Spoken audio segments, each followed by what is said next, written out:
yes, for for many, I see a few people from Europe, and I'm in Florida. So it's awesome that we have people from all over the world, pretty much, except maybe Asia. We don't have anybody from Asia yet, or Africa, so, or Australia. But thank you guys for being here, and thank you for being dedicated to just add some new, maybe some new skills, some new information to what you already do. So I'm sure that many of you, especially you, the ones that are already coaches, you all have a base, as skills goes, as clients goes.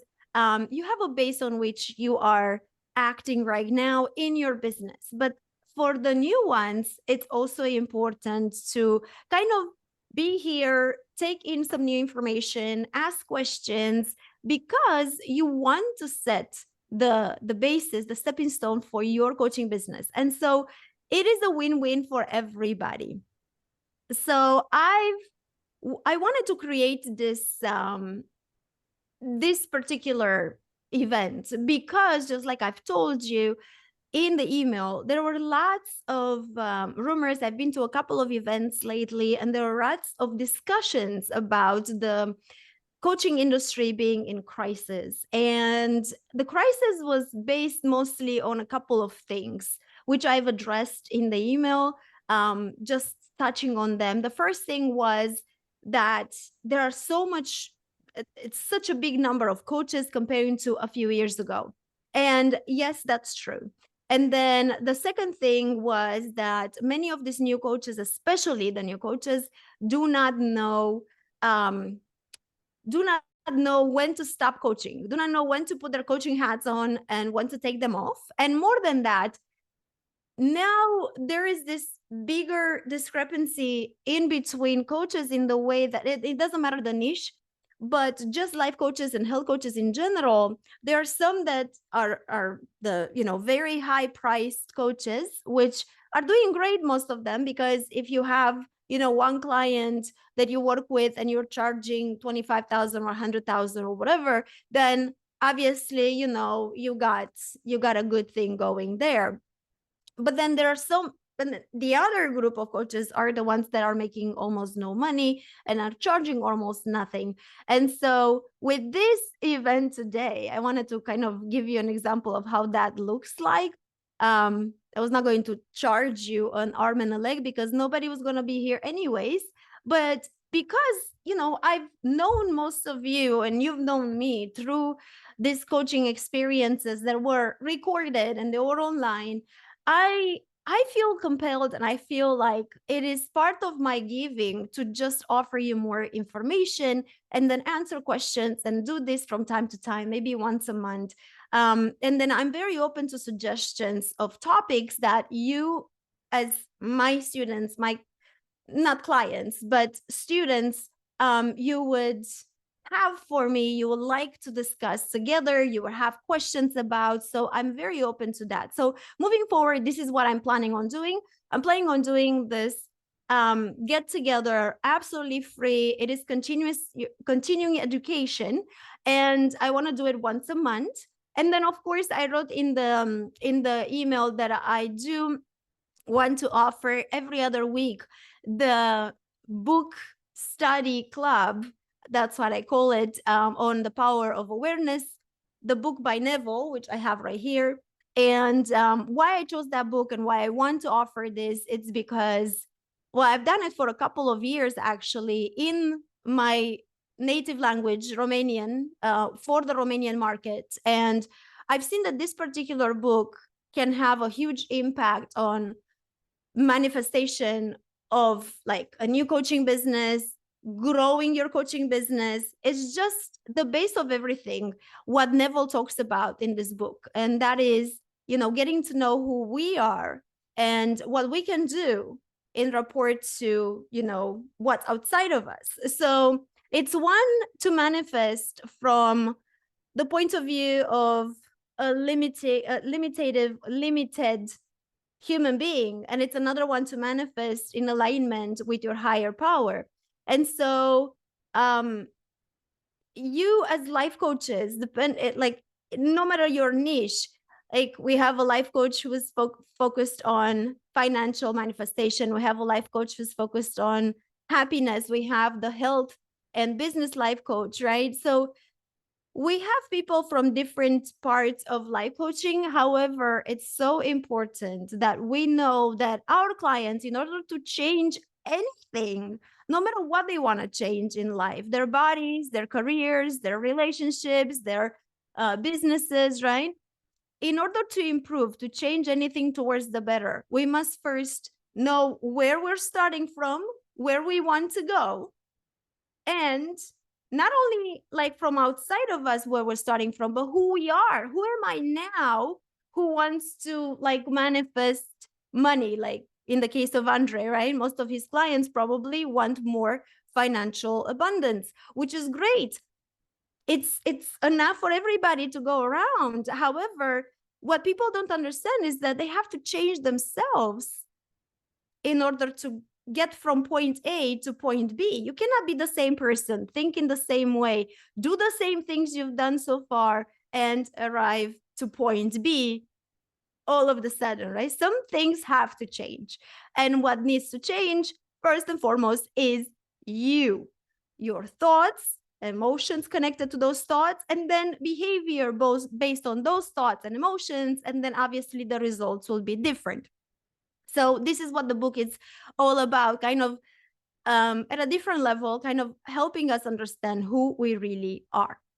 So with that being said, let's go ahead and get started in what we're going to talk about today, which is optimizing your coaching business. And so here are a few things we're going to address, just the ones that I mentioned in the email. We're going to understand the balance between wearing the coach hat and knowing when not to be coaches anymore. And trust me, I've been there, I've done that. It cost me a marriage. So I can tell you when it's time to not be a coach and when it's time to be a coach. And then we're going to talk about some strategies for investing in coaching opportunities that lead to a lucrative business. And when I mean investing, it doesn't mean only money, right? It's great to invest in ourselves, but then again, we're going to go exactly where I was touching earlier, that we need to do things first to grow us, right? And then we're going to focus on the business, especially at the beginning, especially in life coaching, because for many life coaches, you are your business. And so I'm a big fan of passive income. But at the beginning of your life coaching experience, you are your business. In other words, if you need to take a vacation, right? You are in vacation. And so your life coaching business usually, not always, but usually will not make much money during that time in which you are in vacation. Correct? So investing in coaching opportunities can mean investing yourself, can mean investing money, but not only and not always. And then we're going to talk about identifying worthwhile unpaid coaching sessions that promise future financial benefits. And I'm going to give you some examples. And then we're going to explore the energy dynamics of giving and receiving in the world, especially in the coaching world, right? So we're going to talk about energy exchange because that's very important.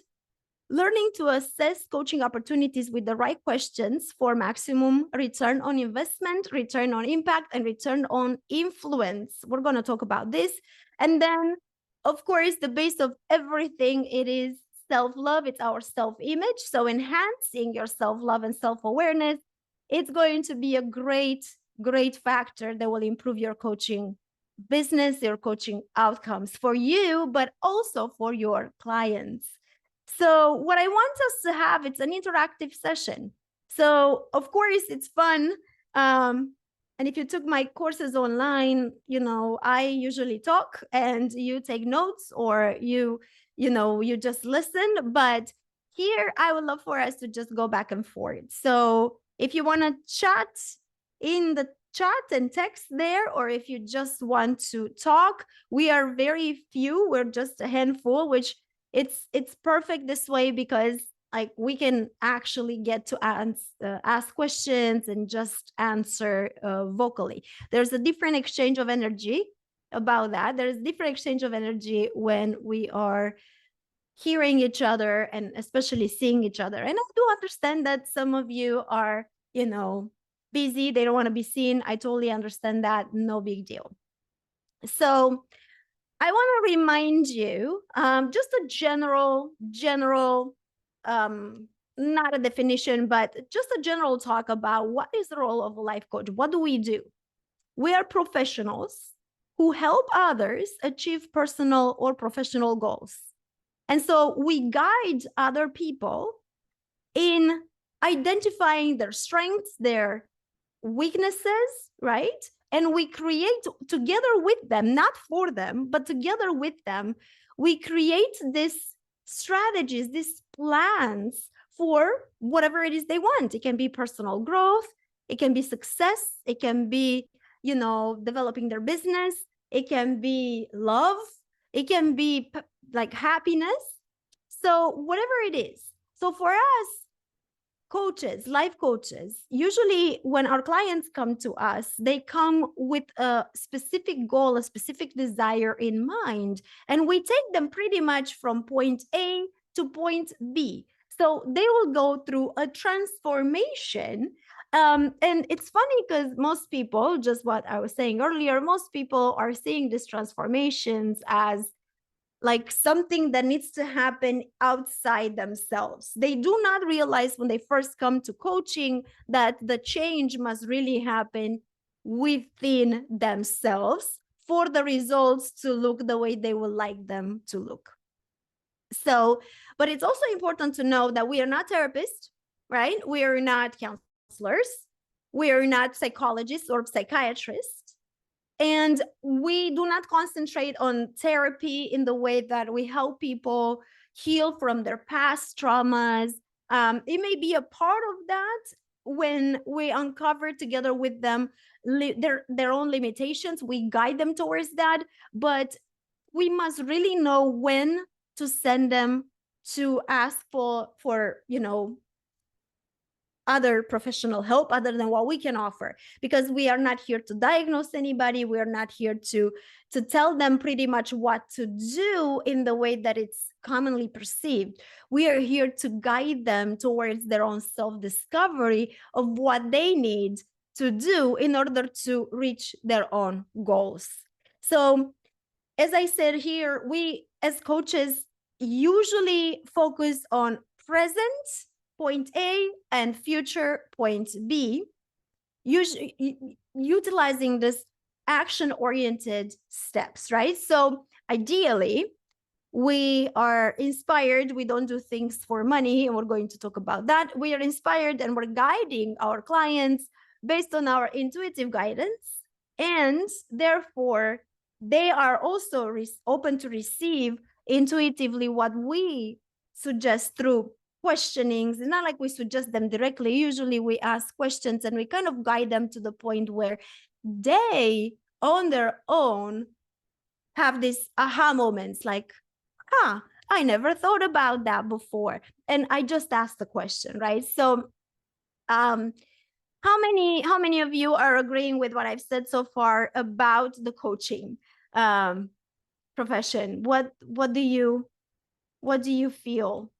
Do you feel that that's correct? Is that what you have been doing? Is that what you understood about the coaching industry and the coaching it's not a job, the coaching career so far, or you thought it was something else? Come on, talk to me. Sanda, do you want to say something? I see your hand.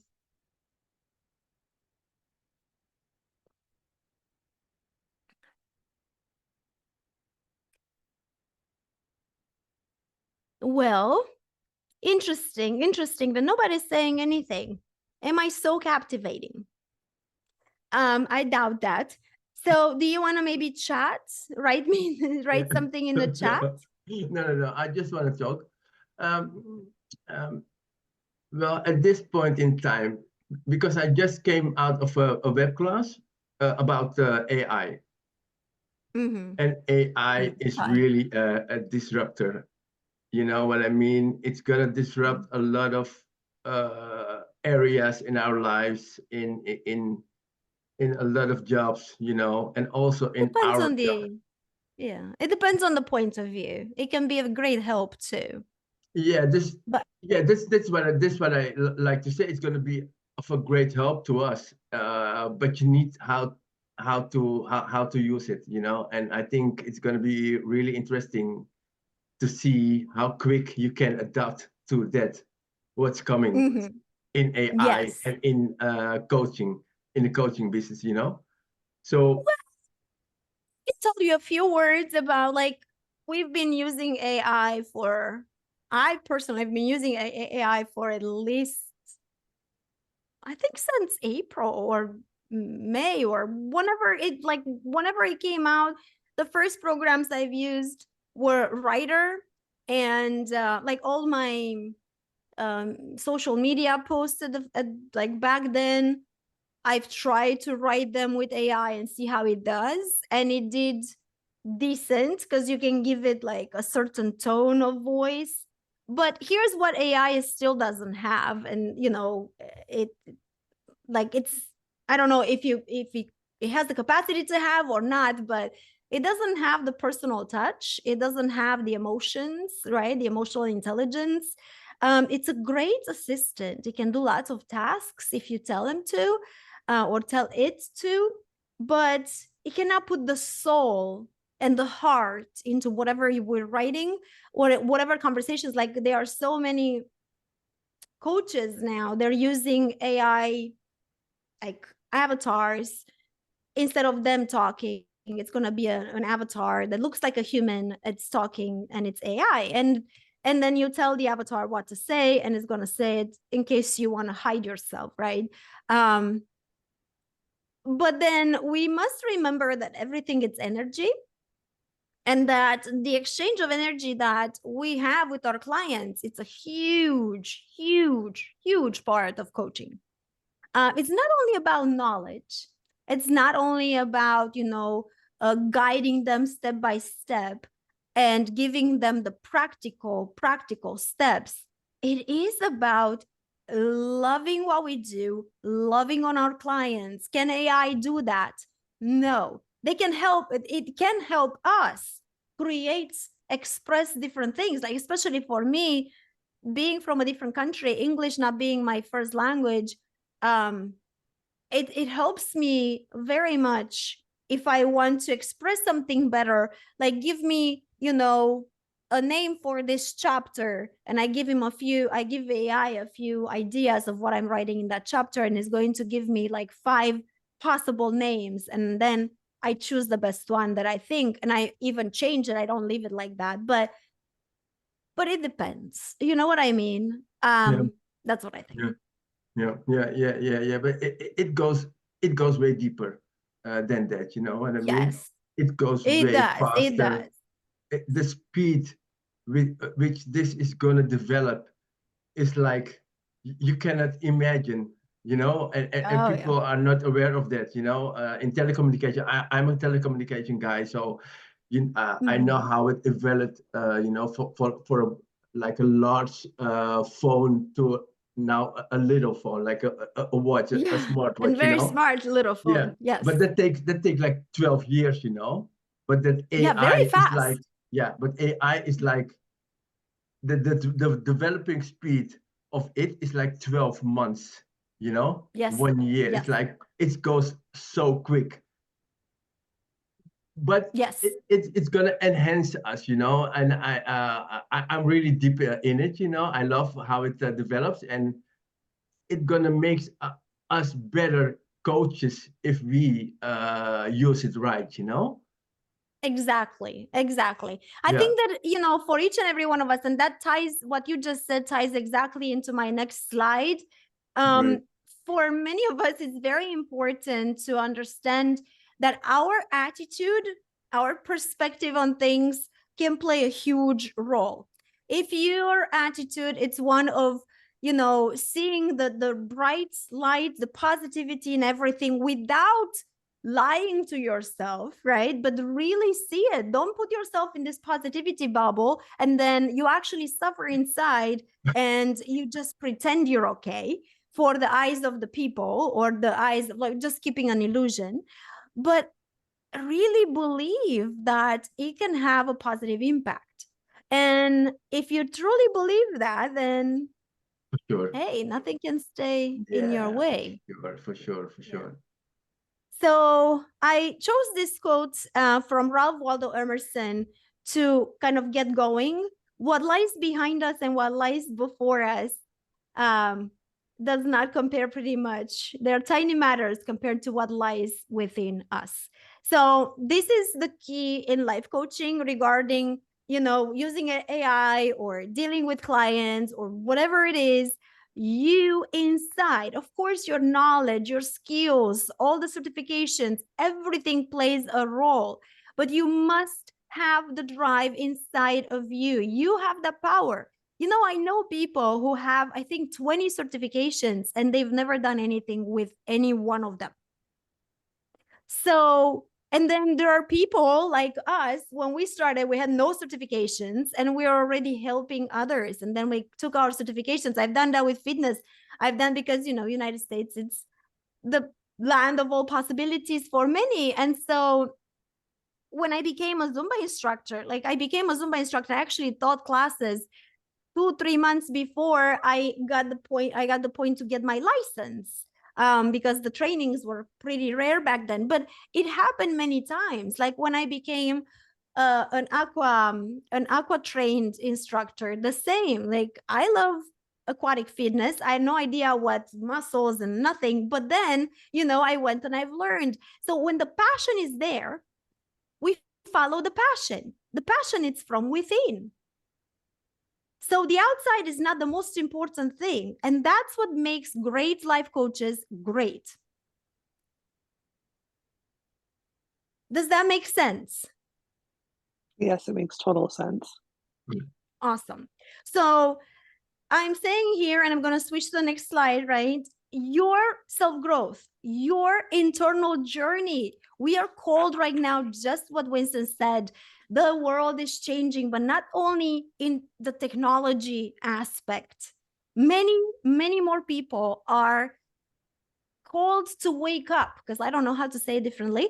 And they are more in tune to who they are. They are starting to realize, to ask the questions first. Who am I?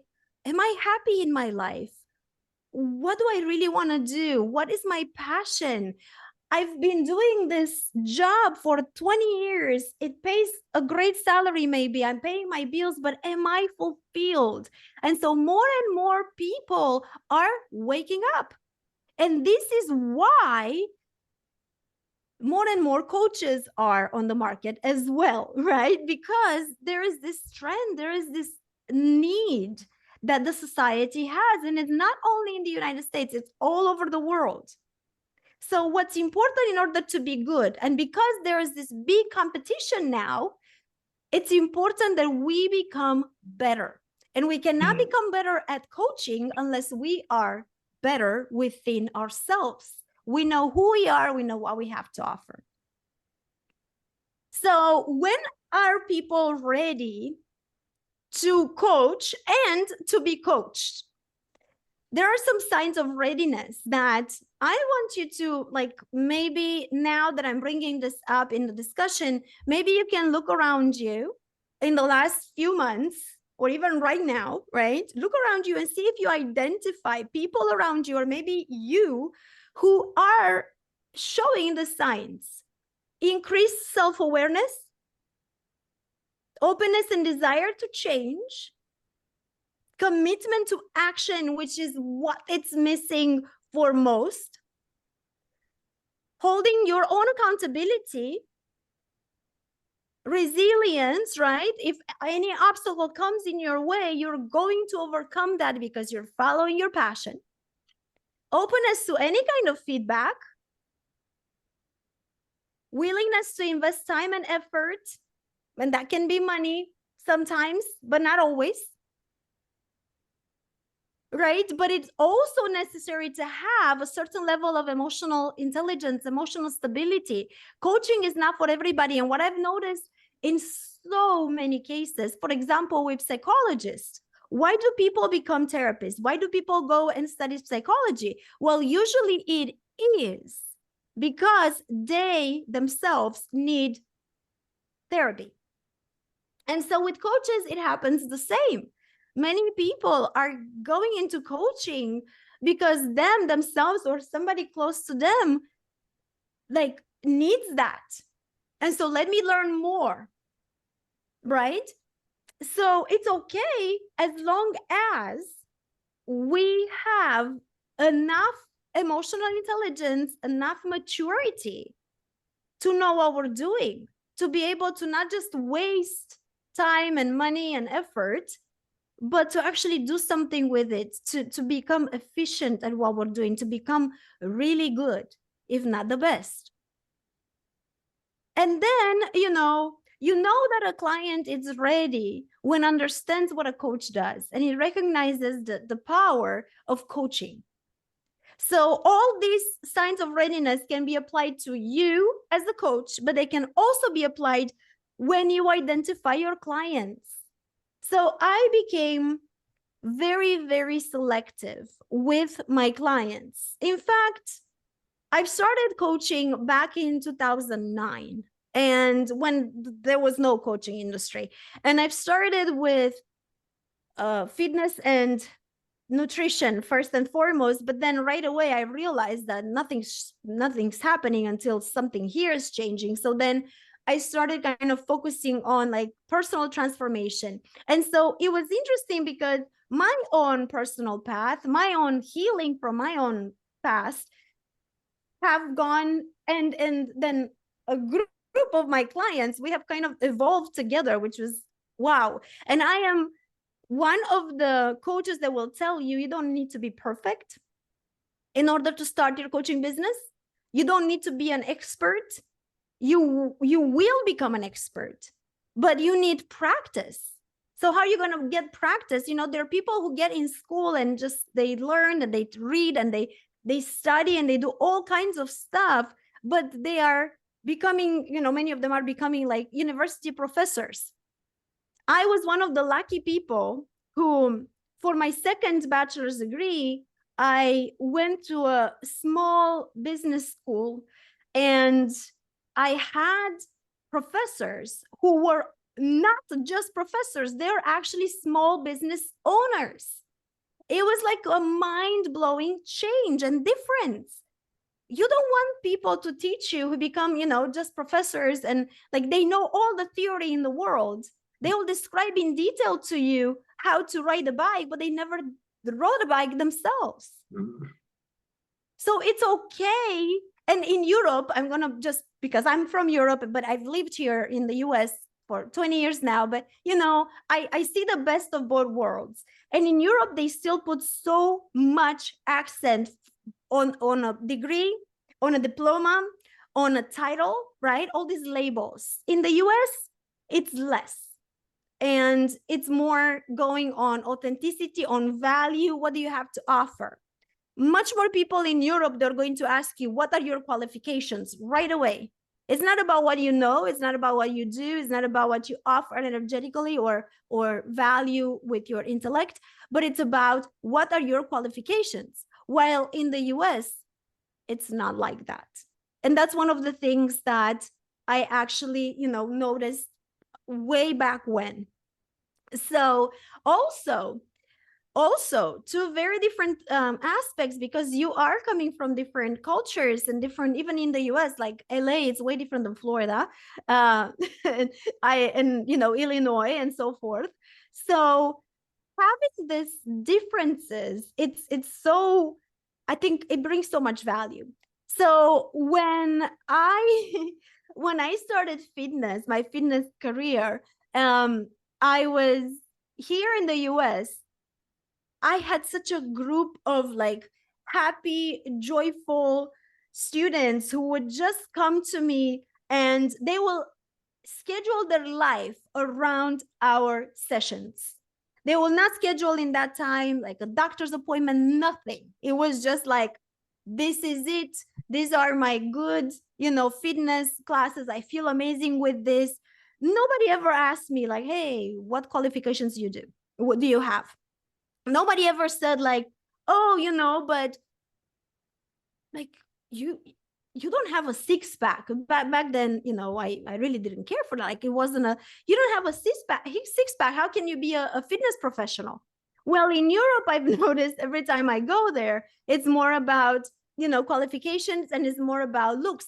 And I've heard many times, like, how can you be a fitness instructor if you are not like completely like packed all the time?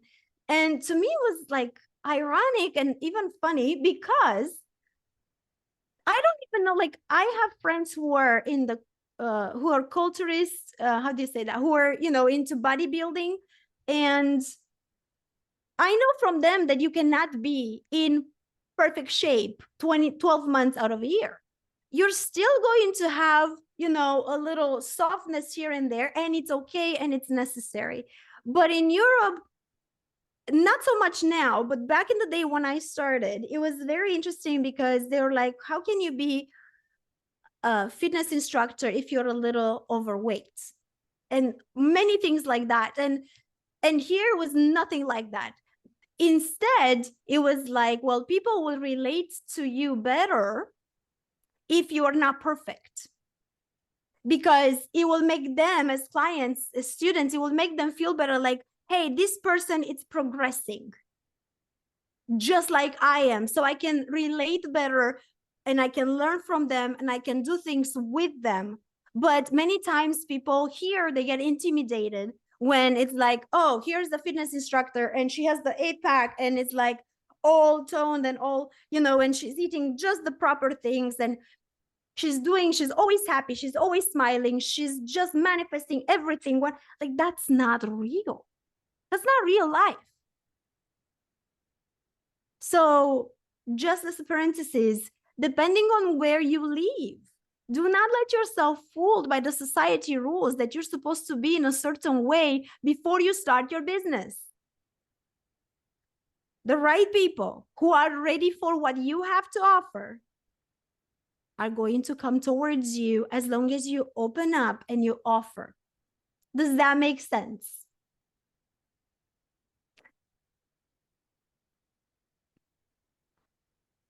I'm talking by myself. Thank you, Wisdom. At least, I have you here to keep me company. Yeah, for sure. I appreciate that. So come on, guys, you can participate at least in the chat. I know we are 8 altogether, so I really appreciate your interaction. I also accept, no problem, if you just want to be quiet and receive, that's okay. I'm full of giving. So that's okay, no problem. It's just, Sanda, thank you so much. What do you do with clients that do not fulfill the signs? You send them away. I personally do. But here's the thing. If a client comes to you, so I'm gonna talk from 2 perspectives. Like, in the last couple of years, I started working with people in Romania, and over there, not many are ready. But they do know, they identify that they want some change. They just don't know exactly what the change is, because they've been what I call asleep for a very long time, and now they're starting to awake and they have no idea in which direction to go. So then I had to adapt, and I had to create very basic most of my clients in Romania have had therapy first. They had to go through therapy first, period. So yes, it's not that I push them away. I keep in touch with them, but I made connections with therapists, and I'm telling them, and therapists who understand the role of therapy, and then the coaching comes after that. You need to have a certain level of mental, how do you say that? Mental stability and emotional stability in order to be able to take yourself from point A to point B, in order to evolve. But to get to even identify that you are at point A and you want a change towards the better evolution, because that's what coaching does, you must be ready for it. And you must be ready mentally and emotionally. And many people in Romania, for example, are not, because they are still caught up in the past and the past traumas. And I can work with a little bit of trauma, but I am not qualified to treat people and to take them from like -10 to 0, which is point A, and then take them further. That's not my role. My role is to take them from 0 to 10 and 100 and whatever, but they need to be at 0. Does that make sense? Good. Thank you, guys. Yeah, so I don't necessarily send them away as like, oh, I'm sorry, I'm taking my hands off of you. If the person comes towards me, and I encourage you to identify that, that means they have the level of self-awareness enough. It may not be what it needs for coaching, but they have a level of self-awareness where they realize that they were unhappy, that something needs to change in their life.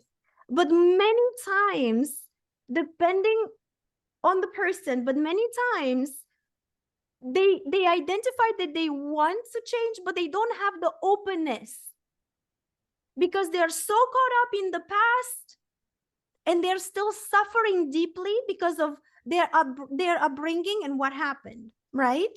They're not committed to action. They are in the stage of learning. They are going to take courses without talking, without interacting. They're going to be all over social media, buy a few books. They're going to start watching coaches and therapists and what they're saying, but they're not ready to take action other than coming and asking for help. And they're going to say, I need help, but I'm not sure what I need help with. And to me, that is like, it's a huge step. And I'm applauding that. So I'm not going to push them away and be like, oh, I'm sorry, there's nothing I can do for you. I'm going to associate with therapists, with psychologists, and we're going to work together. Yeah. I'm going to send them to the therapist and you know, and then when they are ready for coaching, then the therapist sends them back to me. This is joint ventures. You want in your life, in your business, you want joint ventures with your peers, and the peers don't have to only be coaches. They can be doctors, especially in the fitness industry, right? They can be different types of doctors, different types of therapists, different types of coaches. So does that make sense? Yeah, for sure, Perfect. for sure. If I may say something. Yes, go ahead. But that is what I feel lately is that people, they wanna do some fitness and exercising and get a better life, but they don't have the power. They are like lazy, and they are telling me also, oh, Vincent, no, I'm lazy. But that's exactly what it is. You know what I'm? Yeah, it's laziness. You know. But why are they lazy? Why are they complacent? Because it's a little bit our behavior the last 20, 30 years. Where does everything that come needs from? To be easy, you know. Our mind is said, oh, I think I'm gonna sit. I'm gonna start tomorrow. I'm gonna start when I have a new subscription to a gym. You know, I just had a talk with my sister. You know, so now I'm gonna start exercise again when I have a new subscription to my gym. I said, Peggy, my sister name was Peggy. I said, Peggy, but I train people at their home. You don't need to wait to have a subscription at the gym, you know? Right. So why are you waiting for that subscription? Why you don't start But it's today? Exactly what Andres says. They need to take accountability, right? And Andres said they don't have a strong enough why. Yeah. Their internal motivation is not strong enough. No sense of urgency. Exactly. Procrastination. But all this has something to do with why they need therapy. Because humans are not supposed to be lazy. We're supposed to be relaxed and laid back, yes, but and not always wired up. But we are not here. Like, I want to give you this very clear example to all of you. How were you when you were children? When you were like from, let's say, 1 to 5 or 6 years old, were you lazy? Were you complacent? The first time you started to walk and you fell and you got up and you fell and you got up a million times, all of us did that. Were we lazy and complacent? No, that is our natural state of being, not being lazy and complacent. We became lazy and complacent because the family, the society made us think that that's okay. And that's why you need therapy, not coaching. Me as a coach, I cannot, from outside you, I cannot, and it's not my role, and I refuse to motivate you as the client. Motivation, the real motivation for the real results have to come based on you, here and here. Until you have a strong enough why, I am not working directly with you. That's me, because I know that there is big chances we're going to fail. I may help you. And you know what? I've done this so many times at the beginning of my career, and I took it so personal. I would be like, oh my gosh, like, why is she not doing this? Like, it just makes total sense to me. It's so easy. I give her every step. That was because I was not doing coaching the right way. Yeah. Well, during, am I the only one who's talking to you, or? No, everybody's talking in the chat. Everybody's talking in the chat. Actually, if you look at the chat, they are talking. I hear some other voices, but well, I'm gonna talk, because I find it a beautiful chance. I find it a beautiful chance that you're giving us, Sanda. But let me see. Sometimes during my career, I had also clients. They started really aggressive, motivated. For the first 3 months, and then after that, you know those people. Oh, and yeah. After that, they get, they get. Yes, because their programming, it's at a certain level. And so from time to time, they can get for 3 months up and say, I want to do this, I want to do this, and I'm all motivated. But you come back to your programming. It's exactly like the thermostat of the air conditioning in the room, right? When it's set up from childhood at a certain level of money, of happiness, of belief in yourself, because it's all coming back to our self-image, right? When it comes down to that, but you have no chance unless you change that base programming. This is what real manifestation coaching is based on. You must change your own limitations. Otherwise, you're going to go back to that again and again and again 100 times. That's what real good coaching it's addressing. Yeah. But the human being must be already, like, must want it badly enough.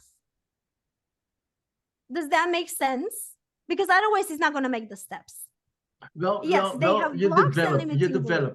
You develop also. In the beginning, in health and fitness, your body needs to adapt also to it. You don't gonna know in the beginning how you're gonna feel if you improve and if you're getting stronger. It's difficult to you tell must people. Believe it though. Yeah, but you cannot believe it because they didn't feel it yet. They didn't feel it yet. You know what I mean? So. But that's when they are so motivated by external factors. Like, let me see the results. That's exactly what you and I were talking like a few days ago. Many people, the cultures are based on the fact that we are going to believe it when we see it, right? I'm going to believe it when I see it. I'm going to believe that this exercise program works for me when I see that I lost 5 pounds or 5 kilograms. But why did you start it in the first place? because you didn't lose 5 pounds at the beginning, right? When you just started, that means there was some belief there that it will work. But now, like, oh, I'm going to believe, and it's just illogical. So that's why we need to train the mind. The mind, it's the big obstacle in our change. Yes, some people do need an incubation time before they are ready to grow. Exactly. And I particularly do not, I'm very picky right now at this level with who I will work with one-on-one or even in my groups, even in my retreats. Like literally, I will interview, because for me, energy is very important. And energy can be easily expressed through, you know, mindset. You can only tell me, like, I only need to five minutes to talk to you, and I know exactly where you stand. So, you know, it's easy to see. So I put here in detail just some factors that will let us, you know as coaches, will let us know when our clients are really ready, right? Express desire for growth. They want that. They are ready for feedback. They are okay with challenges. They know that they may need a career transition. They are okay with goal setting, right? They want to help maybe high potential employees or whatever it is. All these things are what coaching is helping with. So if some of you don't have a niche, or you want to extend your niche, or you want to find a different niche, you can look into this: personal growth, right? Career transitions, helping with your team dynamic. It can be anything. Leadership, self-leadership development. You can help people exactly. You can be, your niche can be exactly when they are down, and that's the motivation dip, right? When you see that somebody is dropping in their engagement. But that's, for me, yes, when I have my 6 months programs or my 12 months programs, it's natural that people are going to have a dip in their motivation. And I'm expecting that. 1 or 2 or 3, they're going to derail. We are going straight and up, and it's beautiful. But at some point, they're going to derail. And that is okay. Because at that point, you know, we've already done a week 2, 10, 13, 15 together. Well, I know you're there. I know you're motivated enough to have done this. Besides, you know, because we're going to talk about pay, I know that you've made an investment, and that investment, it's going to hold you. But it's not only about money. It's about your time. It's about your energy. It's a lot of investing into any kind of program. So moving forward, right? Let's see. So all this is about coaching, but there are also moments, times in which we don't need to be coaches. We just need to be human beings. And so I put here a couple, well, more than a couple occasions in which you don't want to be a coach. You just want to show empathy, compassion, love, in alignment with the energy from above, right? Which is in you. So coaching, as in telling people like what's the next step for them, or like asking them questions, even can be taking a break when you see even a client, but especially your loved ones, family, friends, because I've seen many people have the tendency, once they get their coaching certification, to put their hat on, I'm a coach and I'm going to coach everybody, husband, wife, kids, friends, mother, it doesn't matter, right? And then that's why people run away from coaching because like, oh my gosh, like, can you just be my husband? Can you just be my wife? Can you just be compassionate? Can you just be a human being? You don't have to be a coach right now. How many of you have identified in yourself? Because I've done it back in the day. I've done it 100%. And like I said, it might have cost me, it might have been a factor in my divorce, because I didn't know the difference. I became a coach. I loved what I was doing. I identified so much with that. And so what happened with me, it was mainly with fitness. So I remember for like almost 2 years, I was almost begging my ex-husband, who is a great friend of mine now, and he's going to the gym all the time. I was almost begging him to come to the gym with me. And I was like, come on, it's just good for you. And, you know, with your family history and all that, let's do it. Let's do it. And I was giving all these motivational speeches every single day. And then change is good and blah, blah, blah, blah, blah. And he was like, no, not for me. No, not for me. No, no, no. And then I think a year and a half later, he on his own decided to go to the gym. And this is the key. People do things when they are ready for them. And I am telling you, do not force coaching onto anybody. The same thing happens with multi-level business, Andre. Awesome. I'm very interested in examples of that, because I bet, like, yes. So I am, I am telling you, it's so important that we know, especially in personal relationships, when to not be coaches, but also in professional relationships, right? If you have people who are like, I don't know, you have a friend, you have a client who came and it was really distraught because, they got fired. That's not the time to be a coach right then and there. It's time to show compassion if that person is suffering, right?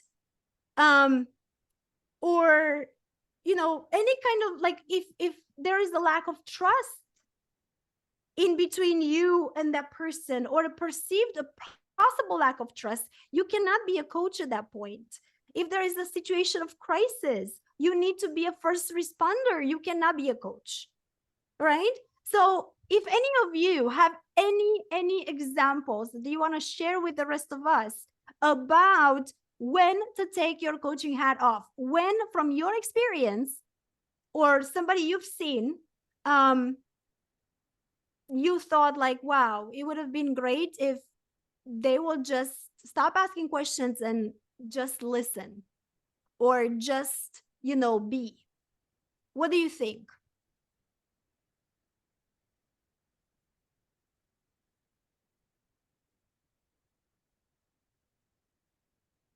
In your family, you do now coach, Bridget. Awesome. That's great. That's great. Well, I used to. So I know the results of that. Great, Andre. That's awesome. Yes. Ask yourself before your coaching hat kind of feels like needs to be put on, and like it's instinctive and impulsive. Ask yourself, how would I like to be treated in this situation? Right. Yes, Saul. When giving personal information, when consulting, going into therapy. Yes. So I just wanted to address this because I've seen so many new coaches being coaches all the time. And that hurts you, well, them, and that hurts the coaching industry. It really does. When people don't know when to stop. Not to say that, they're not getting paid. It's not a strategic choice to be a coach, because I know that if I am not paid now, it's going to give me some kind of a benefit later. It's not that. It's actually going to be in your detriment rather than in your benefit later. So, okay. Okay, so let's look. Let's look when coaching is a lucrative business and when to invest strategically in your choices. So it's very interesting to look at different options, right? Let's look at, like, let's say diverse market demand. Obviously, it's so important to choose a niche if you want to have one, especially in this market, right? And you can have great couple of niches that are so in demand right now that it's going to make a huge difference for you in life, in your coaching life, right? Also, you must create strategies in which your clients, your potential clients, perceive that they receive a lot of value. And so it's worth it for them to invest the time, to invest the money in whatever you have to choose, you have to offer. Because think about it, there's so much competition and there's so much around that they can choose from. So why choose you? Why choose your services? Ask yourself that. And then create your offers based on this, offering this high perceived value. But it doesn't have to only the perception to be, like, oh, I'm actually going to make them believe. It's not about lying to them or manipulating the market.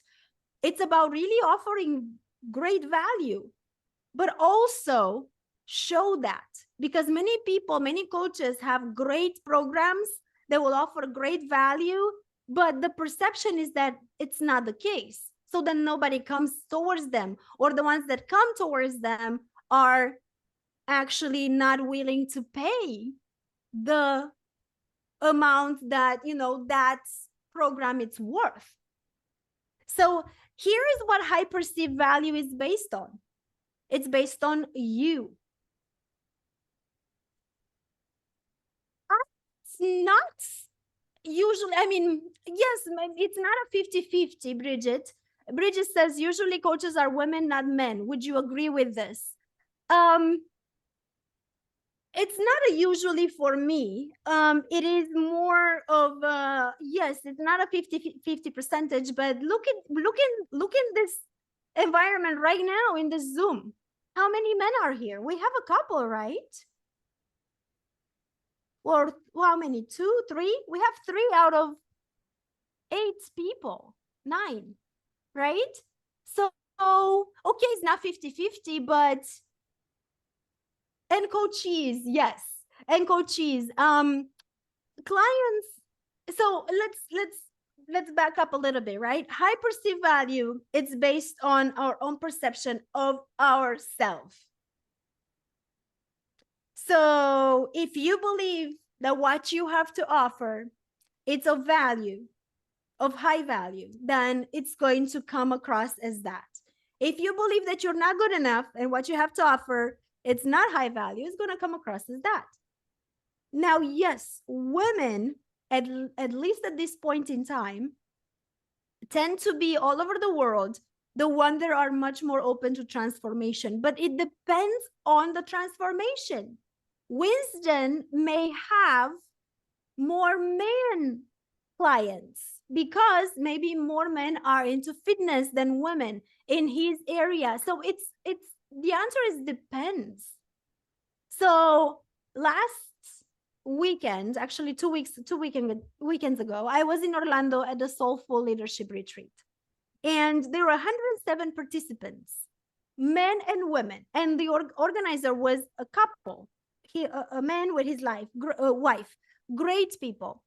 And let's say that it was a 60-40, maybe 70-30, 70% women, 30% men.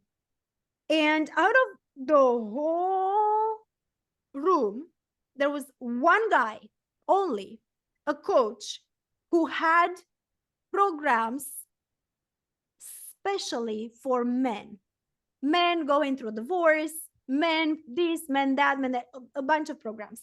And it was an interesting statistic to observe. So yes, there are more women open to transformation than men. And I see that all over, not only in the US, I see in different countries. That's interesting to observe. Yeah. And you can gear your coaching programs towards women. But also, if you are feeling that drive, you can do special things for men. I mean, men go through the divorces too. Men also were told then they should not cry and they are not capable. And, like, men do need therapy as well as coaching as well. The only difference is many men do not become aware of this until later in life, usually. And yes, they have a different attitude. They're not as open, but the ones that are open are amazing. And about that, my retreats, when the retreats ideas came 2 years ago, it was so focused on women, like I'm supposed to help women. And then once I opened the registrations, I had men coming towards me wanting to change. They wanted to come with their wives and stuff. So I asked, like, should I do this available for everybody? And the answer was yes. Yes, because if these men are open, then absolutely. But yes, usually, like you said, also, it's very important to see that coaching does not require much money to start. And that's a great advantage compared to other businesses, right? I mean, you could invest in a website if you really wanted to, but you don't have to. When I first started, and I'll tell you this, and I think I'm saying that in a couple of my courses, but when I first started, and it still works to the day here in Florida, I just made some flyers, like some cards like this, and like cheap, just regular paper, right? I just made some flyers and I started putting them in like the windshield at the mall and stuff like that. Like you can start from the bottom up with coaching. Doesn't have to be this big investment, and that's amazing. Thank you so much, Andre. Awesome. Awesome. Good. So you're offering free resources for those who want the info and they are willing to do it themselves. That's very generous of you. And I am right there with you. Like, definitely, yes. Because why not? Encourage them and be there. And you offer so much of you when you give that free info, right? And for those who want to run, want you to do it for them, then of course you're going to charge. So awesome. So also we need to have the scalability in place, right? We need to set up recurring revenue. And I'm telling you, like, don't get complacent. Like Wisdom was saying, right? It's important that you start having stream of income coming in from different clients. So always be on the lookout. Talk to strangers. It's okay. It's actually, you never know who you're going to meet, right? Not for them, with them. Yes, absolutely.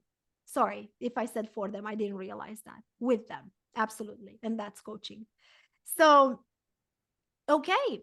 You can take pictures of all these slides if it helps you. I'm not going to go through each and every one of the points, but you get why coaching is a lucrative business. So now let's look at paid versus unpaid coaching. And I have this amazing example, right? Usher at Super Bowl and all others, all other Super Bowl performers that we've had along the years, right? So we know that, like Apple right now, it used to be Pepsi, so I don't remember the numbers, but Apple, it is right now running the Super Bowl halftime shows, right? This is the US. Think about it for the ones who are in Europe, that Super Bowl is this huge show that it's only 13 minutes long, that is in the middle of the American football game of the year, right? So it happens once a year. And the big name artists that are performing in this Super Bowl halftime game show are like, you know, Usher was this year, but we had Shakira, we had Beyonce, we had, you know, I don't know, all kinds of big names. But the cool thing about this is that they're not paid. So Apple is giving, there are 50 million in place that are kind of used for this halftime show. Out of this 50 million, they are hiring around, so the artist doesn't get any money. They're hiring around 2,000 to 3,000 workers to put up the show. They are hiring, you know, all kinds of, they're paying all kinds of things.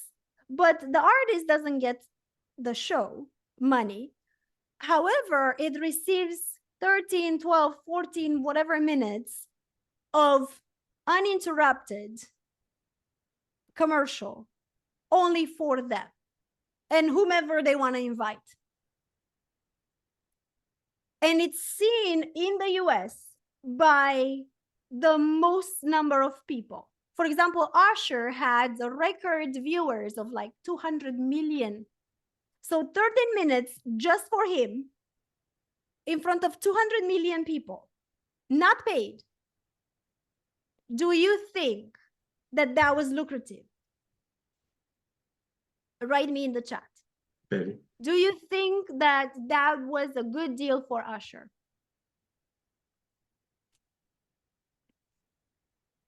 Yes, Saul says yes.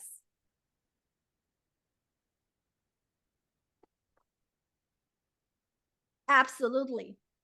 It was a great deal for Usher.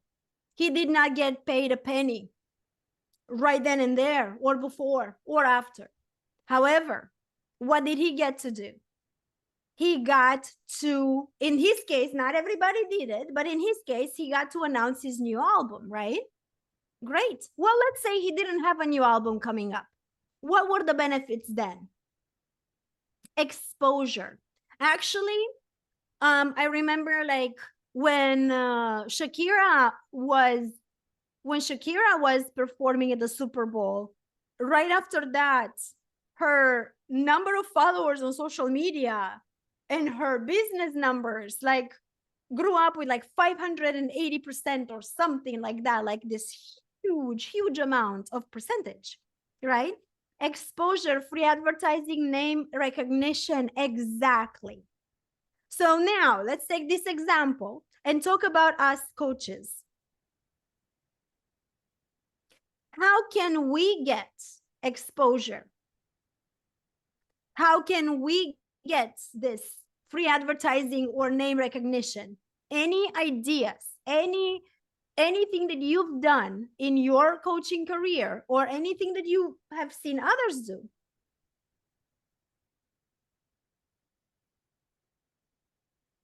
Instagram, Bridget says, yes, posting on Instagram and social media, but let's be honest. I mean, without paying promotions, without hiring social media, influencer and stuff, but the chances are slim. I mean, yes, you can grow exponentially, you can grow organically, but that will take years, right? You're not going to get exposure you want fast. Read the book Endless Referrals by Bob Burke. Thank you so much, Andre. We appreciate that.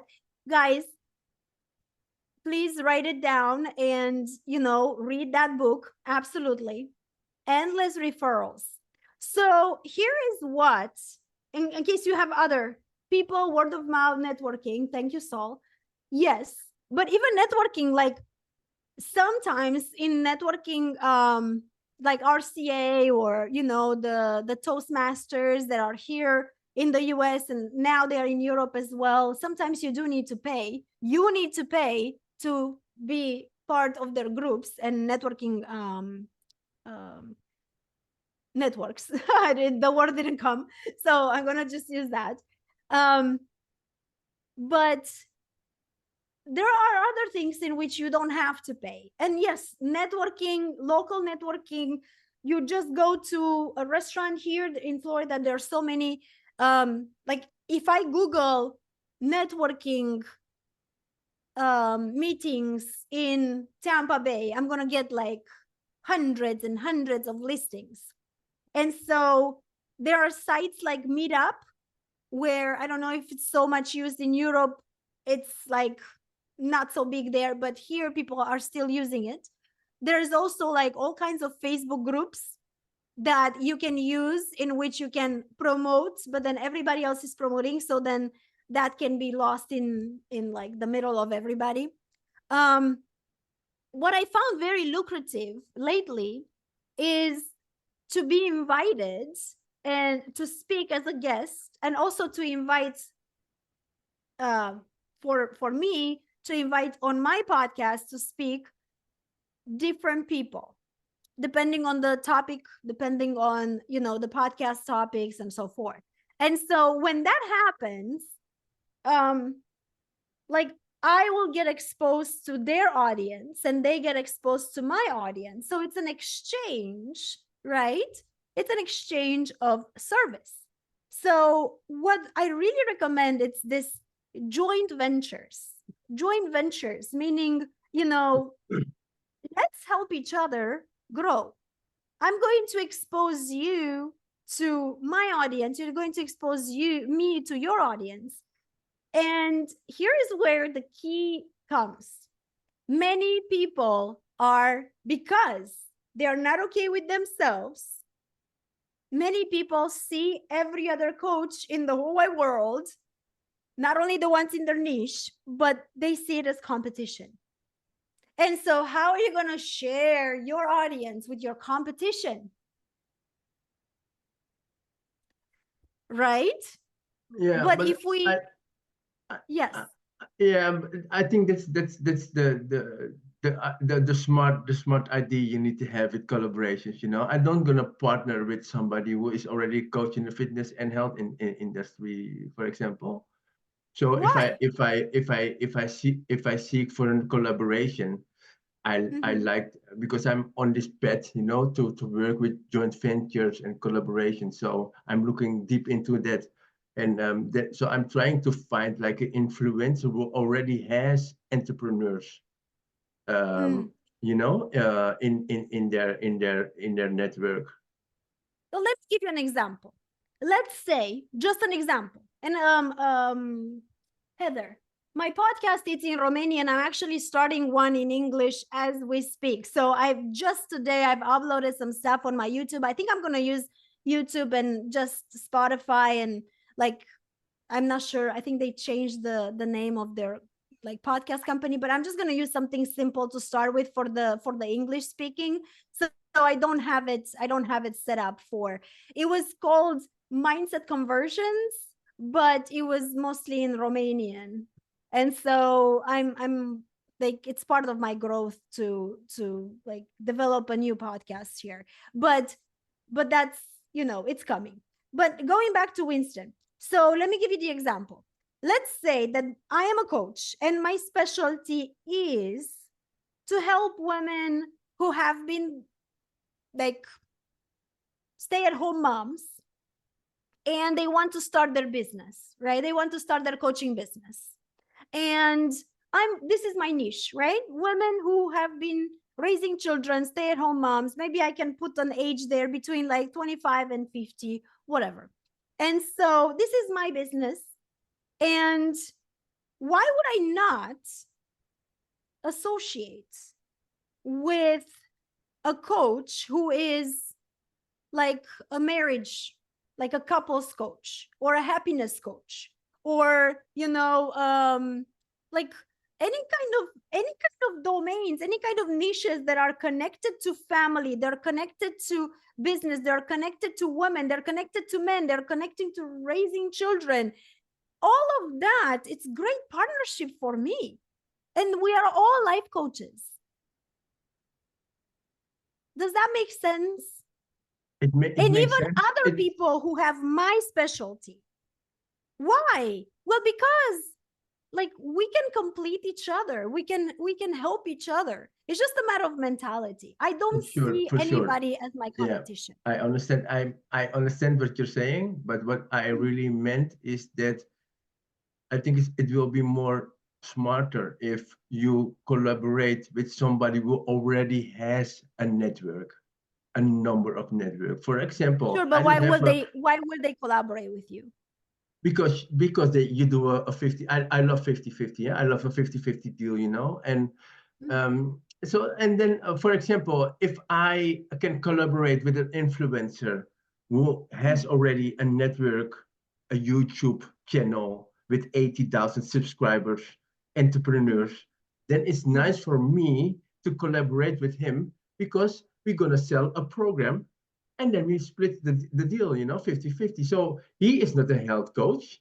He is just a guy or a girl who has a Sure. YouTube channel. That is a smart kind of collaboration. You understand what I'm saying? Did you find any collaboration like that? I will. I definitely will. You Okay. know? Good. Yeah, Yeah. I'm asking because I know that most influencers are asking for money in advance. Depends on what it is. exactly. But But they do yeah, all kind of deals, you know? And also, for example, you can do it with a LinkedIn group, for example. yeah, sure, You know, sure, so that kind of absolutely. collaborations I will go deeper into. I think that's a smart way to go, but that's just Yeah, my point of view, you know. yeah, no, absolutely. And thank you for sharing with everybody. And yes, Saul, an abundance coach can join with an abundance consultant since they are doing different tasks or business. Absolutely. So here are, right, some really great strategies that we can use as coaches in order to like really attract these joint ventures, either paid or not, but usually they are going to make us money in time, right? First of all, we need to offer undeniable value, and we need to create that urgency, right? That I'm sorry, I'm not sure which one of you was Andre, I believe, was talking about creating the urgency. Yes, limited time offers. So it's not going to be available forever, but it's available now and for a short period of time. So act now. Well, believe it or not, people do need that. So create tailored packages for your ideal clientele. Always use your success stories in your testimonials, right? For the longest time, I didn't care about that because for me, I was like, no, it's going to grow organically, which it did. However, the success stories are very helpful. And so I'll give them kudos to those. I'll give kudos to anybody who's using them. Provide a clear return on investment. And we're going to talk about that. And so also create this original content or original services. Like if you can come up with something that nobody else came up with, or put a spin on something that's already existing, then hey, go for it, because your creativity will come through. And nobody says you cannot use or you should not use AI to create something original. You can definitely do that. You can use AI's help because it's your creativity, it's your personal spin on it. You're not going to just copy and paste whatever AI is creating, right? I mean, I hope you're not, but you can use these very powerful tools. Always follow up with anybody that you have come in contact with. And I mean one-on-one contact, right? Follow up, see how they are, see if they, like want to see you again, see if you may help them, but always is with the idea of you helping them. So when I went to Orlando a couple of weeks ago and I came back with a full list of like phone numbers and emails, and I'm still going through all this contacts, and we're going to see each other through Zoom, and I still have some coming up next week. And it's never about what they can do for me. It's always about how can I help you? How can I serve you? And the people would say, well, right now I would need, somebody who would help me edit my book because I have a new book coming. And then right away I'm thinking, you know what? I have 2 or 3 editors on my list. Like, let me put them in contact. Or they will say, I'm looking for somebody to be a guest on my podcast. And I'm thinking, okay, well, I'm asking questions. What kind of a podcast? What is the topic? And then I have all these people who are, great. They will be great to be guests and so forth. Like, you get the point. And it's great to become the connector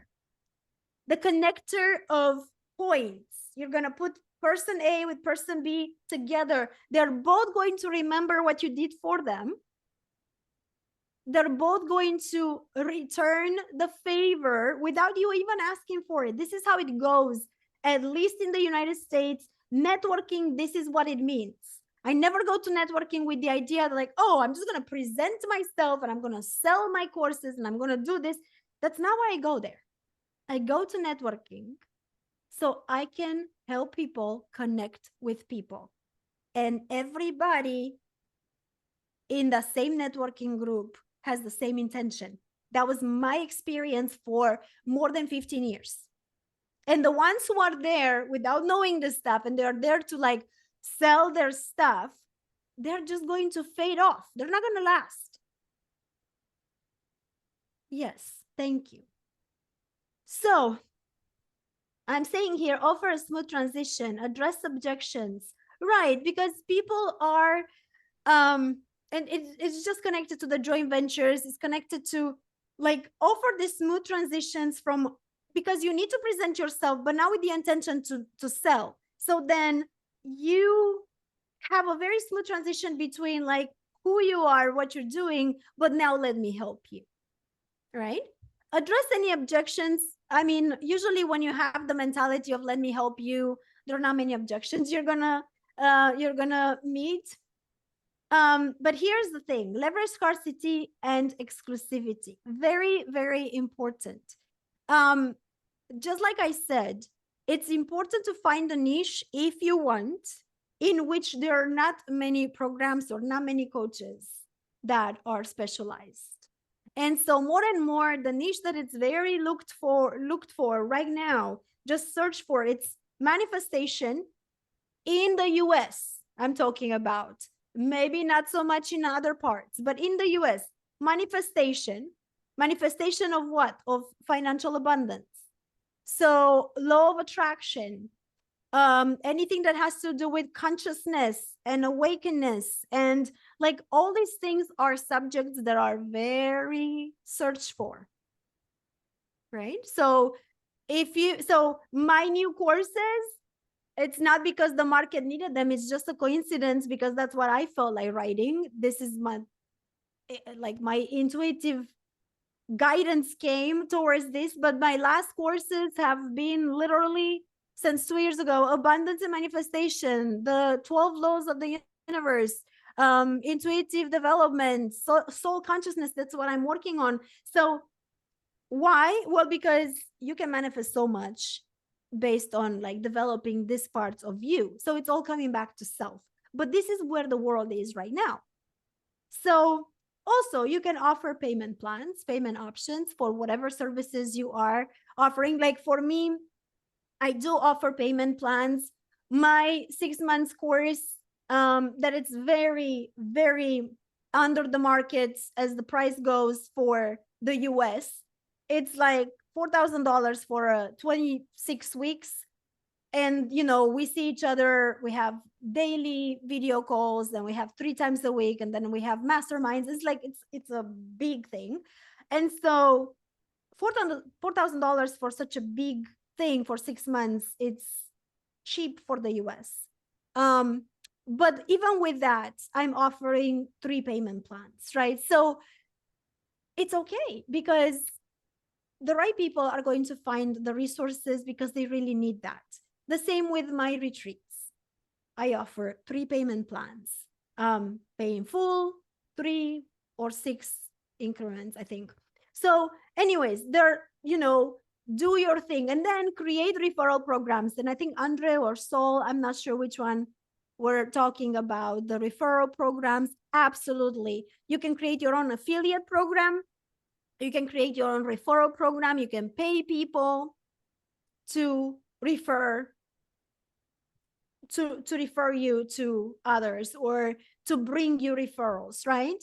Work on that. It doesn't have to be, well, Winston said 50-50. Okay, it depends on what it is. I cannot do 50-50 with my retreats, for example, because my margin of profit, it's pretty small. So 50-50 is just not going to cut it, considering that I need to travel, you know, so that's an extra expense and so forth. And rent a minibus and stuff like that. But I could do 50-50 with other things, right? So it depends. It depends. And then continuous improvement of you. That is the key. That is always the key. So how are we doing so far? Great. Thank you. Thank you very much. Awesome. So I know that we're going a little over, actually. We're at 1 hour and a half now. we can stop here and I will just let you take these pictures of the slides, or we can keep going. And I am very open for you to tell me what do you want. Like, I don't want to hold you. I know it's going to be an hour and a half. It's the first time I'm doing this. And obviously it was a lot of info. Okay. So I'll keep going and you guys decide, you do what you want to do. So what is return on investment in coaching? It can take the shape of financial returns, return on impact, or return on influence. And I'm defining this here. You can take a picture or you can write it down if you write it fast. So obviously it's important to make money. If not right now, then at some point in the future, based on what you have to offer as knowledge. Just keep this in mind. Thoughts, emotions, presence, attention, everything, it's energy. So when I say there is an exchange of energy, well, the universe, it's always in balance. Always. Always. People are born, people are dying.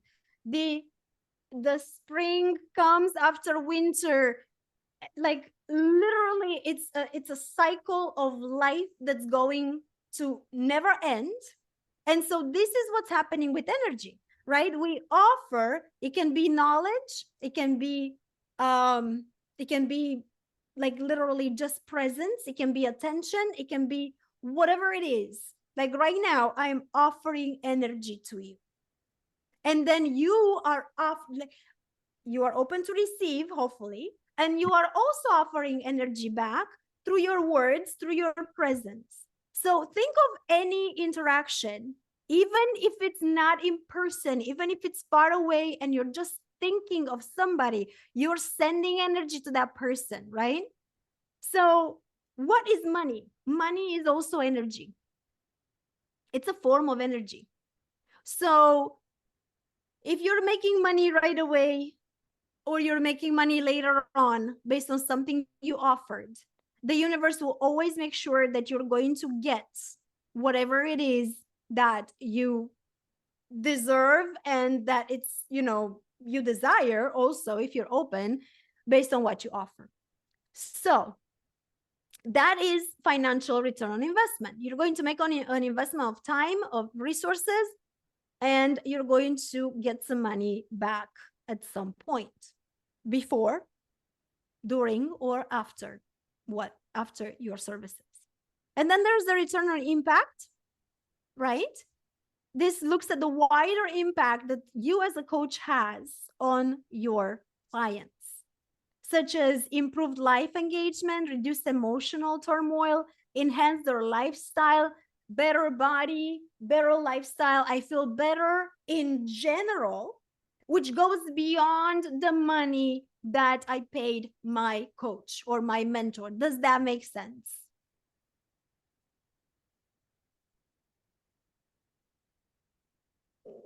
I think it does. I think it does. Okay. And then there's the return of influence, right? So when somebody goes through coaching, now they're going to not only themselves be good, but there is an impact, like a domino effect. There is an impact that those people are going to have on their immediate family and friends and so forth.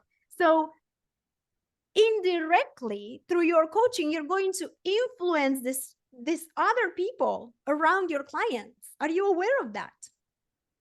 This can be, directly for the client, enhance communication skills, enhance confidence, and so forth. But indirectly, and this is happening to me all the time, especially in the longer programs, the 6 months programs in which we see each other, we interact. Obviously, like I am, and when people ask, I always say this, I am in the business of changing lives. Not only my direct client lives, but the way their children talk about them, or grandchildren, or it's, and the way they get perceived, it's amazing. So this is the return on influence. Bridget, so far you've coached friends and friends of friends, but you never got any money. That's exactly what I was talking about. You just want to help because you can. Are you doing something wrong in the universe? No, you're not doing something wrong. No, of course not. You're giving from the goodness of your heart. But you're creating death for them. They are in your debt. If you keep giving them stuff that they're not paying for. So don't get me wrong. It doesn't have to be only money that they can pay with, right? It can be affection. And also it's not like, okay, I give you Bridget, and now that means that at some point you're gonna give me back. It's not how it works. I give you, and then somebody else may give me. It's like a network, right? It's like a web. So this is how the energy works. It doesn't mean like I'm giving you and you must give me back. I will get paid energetically, either with money or whatever, from somewhere or somebody else. That's what Andre is asking you, I'm sure, not me, because I don't have a boss. Do you work for your boss for free, Bridget? No, the answer is no. You'll never work for an employer for free. So it's just it's okay to coach your friends and family, but that's exactly what I was talking to you, all of you, earlier. It's so important to know when to take that coach hat off and when to put it on and when to make money with it. And so get something out of it because you deserve it, right? Because you're worthy. I mean, it's noble and good to give, but also think about it this way. You want to make a business out of it? Well, you must start charging, period. Okay, you quit your work, you want to set up a business. Well, more to that. You find it hard to start telling them to pay. Yes, and this is the key. Why do you think that is? Why do you think you find it hard to start? Because there is this program, I'll tell you why. There's this program inside of you that's telling you that you are not worthy of being paid. I know it doesn't sound good. And I know at a conscious mind level, at a logical mind level, you will be like, no way. I know I'm good at this. I know I'm worthy. I know my worth, all that. But at some subconscious mind level, there is a program that you're not conscious. It's underneath your conscious. You're not aware of it, but it's a program there telling you that you shouldn't ask for money from friends and family, one. And then it's telling you maybe that you're not worthy enough. That's possible. So consider those things, right? Those are self-imposed, we grew up like that. And I totally understand the European mentality because I've lived with it for a very long time and I went through the same challenge. So I know exactly what you're talking about. But for a business, especially if you quit your work, you want to make money with it, your friends are your first clients. Yes, there you go, Andre. Offer a friends and family discount, but don't do it for free. One is to be a friend and have a friendly conversation. And another one is to be their coach. So yes, when Natalie and Teresa and we get together, we are friends. We're not going to charge, but we're equals. Like we're not going to charge each other money, but we just go out and we have this understanding. We're just going out for dinner, right? But when I post my coaching courses on Transformation Academy, which is Natalie's platform, she pays me, I pay her. We have a deal, we have a contract, even though we are best friends. Does that make sense? That's right, Andre. And yes, this is a great thing. I don't expect to get a free meal at a friend's restaurant. That's right. Good. Thank you. Thank you, Bridget. Thank you, Andre. That's very helpful. And if you need more help, just, reach out. So moving forward, right? We've talked about ROI. You know now what that means. And what I really want us to focus on is that we can only offer from what we perceive we have inside, who we are. We cannot offer beyond that. I cannot offer you something that it's not, I don't identify with, what it's not mine, or I don't think I have, right? You can only offer what you believe you have and what you believe you know. That's it. I mean, it's bottom line. So this is why it's so important that you first establish who you are. So we're coming back to like a full circle. We're coming back to self-awareness and just exactly what we have addressed with Bridget, right? Your subconscious self-image, it is what you believe about yourself. And that's based on what your family and your friends, the society in which, the culture in which you grew up, told you about you since you were a child, since we were children, right? And I mean, this is available for all of us. If you are not, you know, believing deep inside that you should put your business first, you should maybe create a discount, but still charge because you're worthy from your friends and family. You are worthy. You are an individual who has capabilities. You are not, see, here's the thing with identifying. You are not only part of the group that it's the family or the group that it's the friends. You are an individual. So one of my big pleasures in life is to read. And so I had that since I was a child. And because of it, I had the inspired choice to go to University of Bucharest and study philosophy. So long story short, my father never thought I will do anything with philosophy because it's such a esoteric, out there kind of concept. Definitely not make money with it, that's for sure. And so one of the things that I've learned from my first year studying philosophy was the concept between Plato's vision of society and Aristotle's vision. And I want you to like take this in your coaching and connect it to you. So Plato is saying that at the base of society is the individual with all his wishes, desires, all his, you know, personality, ego, everything that we are, shadows, good parts, everything, right? Now, Aristotle was Plato's student, and he changed things where he said that no, actually at the basis of the society is the family.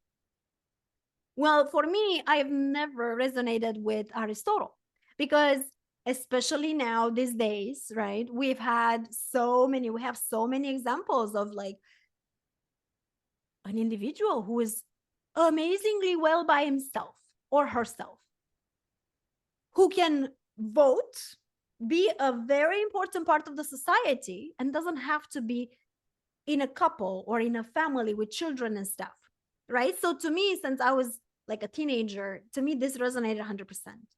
So what happens though, in many of the European cultures, I've noticed, and South American cultures and different cultures on the world, individuals tend to identify themselves deeply with their belonging in a family or in a group of any sorts, in an institution, in something, in a couple, right?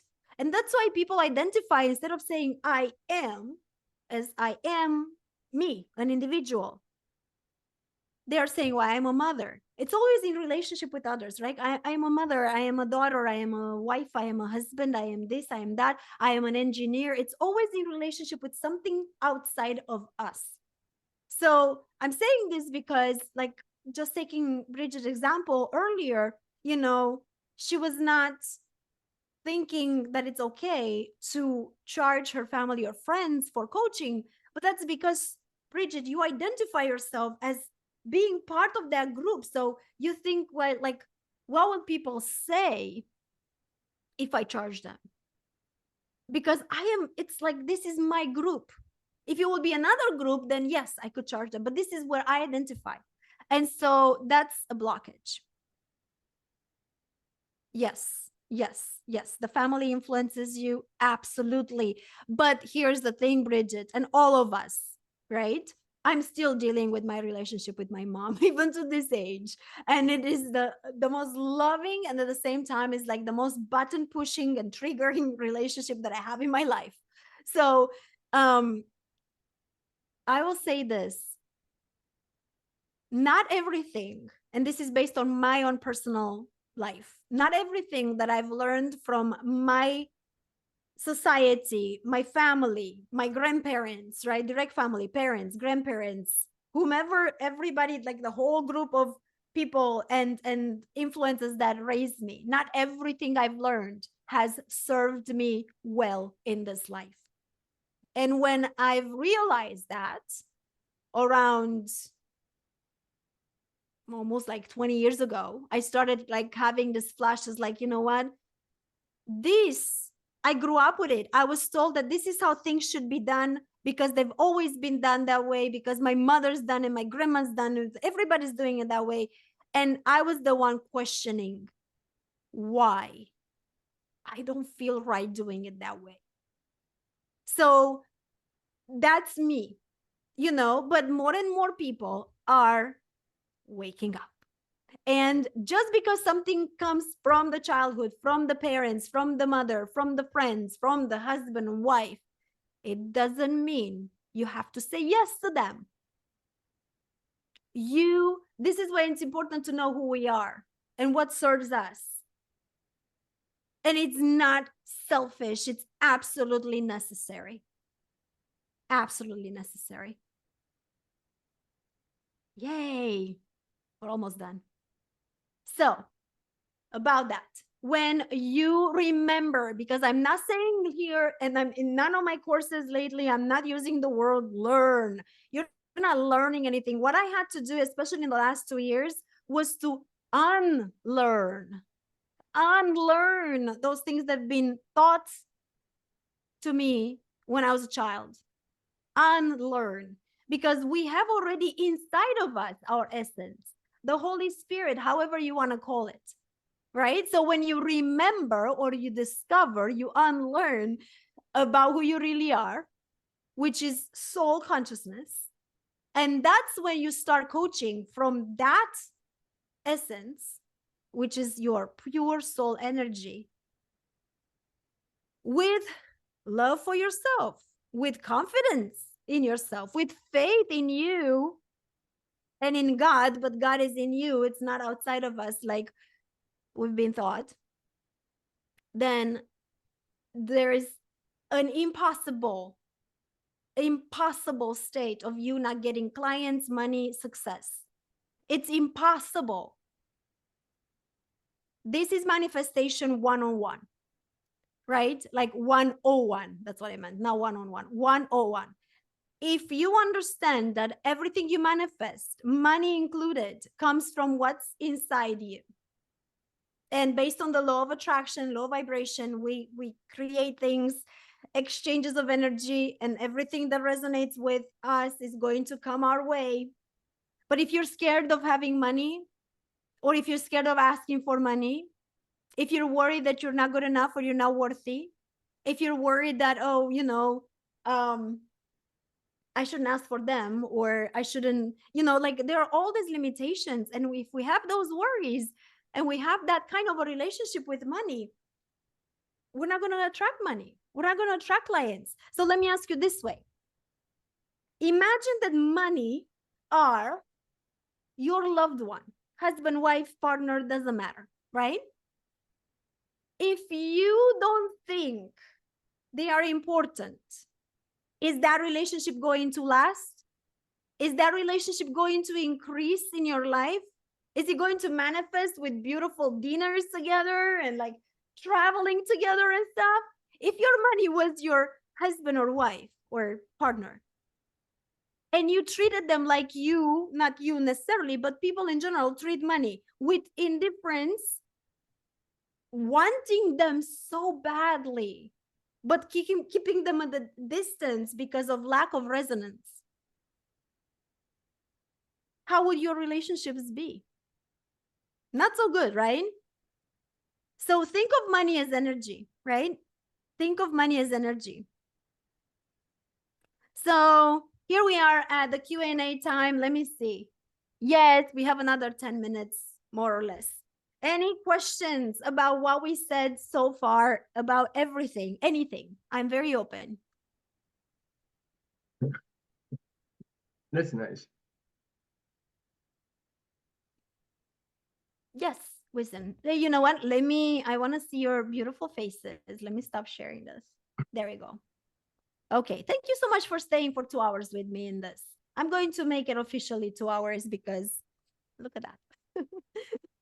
Thank you so much. Okay, you want to add anything? You want to ask anything? It's your scene.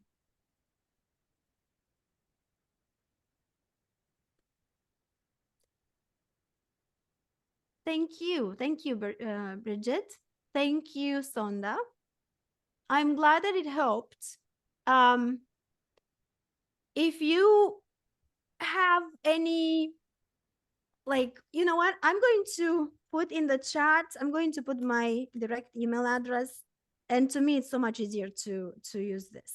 So if you guys have a direct question or a direct topic that you would like us to discuss, like I said, I want to do this once a month.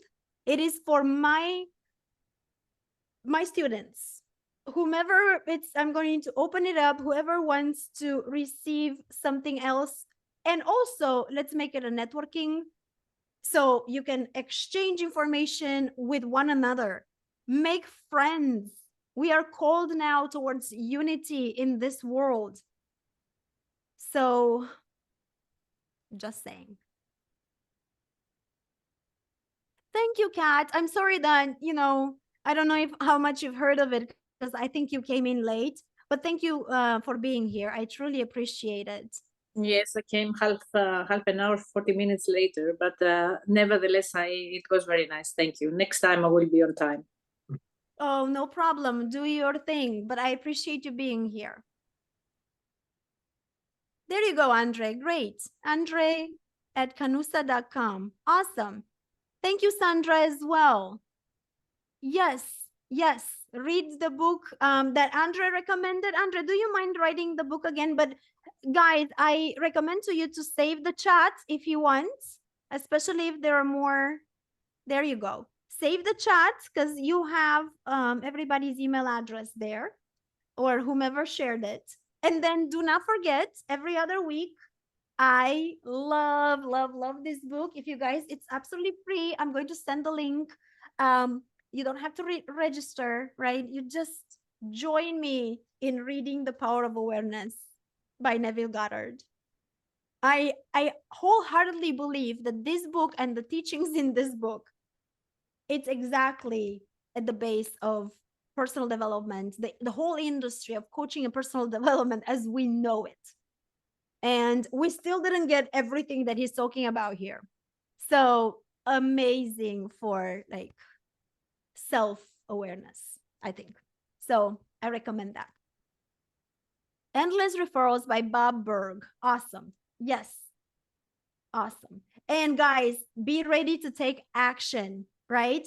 But again, if you took my universal laws, life certification course, taking action just for the sake of taking action, it's not what I recommend.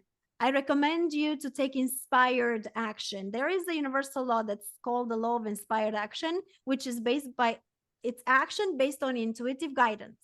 That's when you get the results you want in life. But you know how it's moving? In quantum leaps. Money start coming, clients start coming. You don't have to work hard and make these crazy efforts, but you need to align yourself, prepare yourself to receive. You must believe in you. Make sense? Makes sense. Sanda, okay, thank you. You know what? Did you send? Okay, if you send your email address, I will send you. And actually, how did you guys find me? Would you mind writing real fast? What course and on which platform did you take with me? Because I am teaching on a few. If you don't mind, just because I'm curious. That's my curiosity. Udemy, Bridget. Awesome. Okay. Yes. Transformation. Awesome. Thank you. Also, for a short period of time, I don't know how long I'm gonna be able to do this. But I'm gonna put my 1 second. Let me. I'm gonna put my link here. If you guys want, it's free for the first one, right? I think it's 30 minutes. I have the link. If you want to have a one-on-one discussion with me about whatever it is you need, I am available. I don't know for how long, but at least for a month. It is my Let's Connect session. I'm going to put it in the chat, the link. If you guys want to just have this connection with me and get to know each other better, like I said, I'm all about collaborating. I'm all about joint ventures. When it's about, you know, just let me help you grow. Let me help you get to the next level. And then I'm sure there are things you can do for me as well. So. Oh, awesome. Awesome, Andre. Well, good luck with that on transformation. Perfect. Yes. And I have 2 new courses coming up, and I'm super excited on transformation. They're coming up, and I'm super excited. Actually, now in March, I have the intuitive development. It's exactly what I'm talking about. When we are in alignment, when we meditate, when we allow, we get this amazing, amazing guidance. It cannot go wrong. It's like the best GPS in the whole wide world.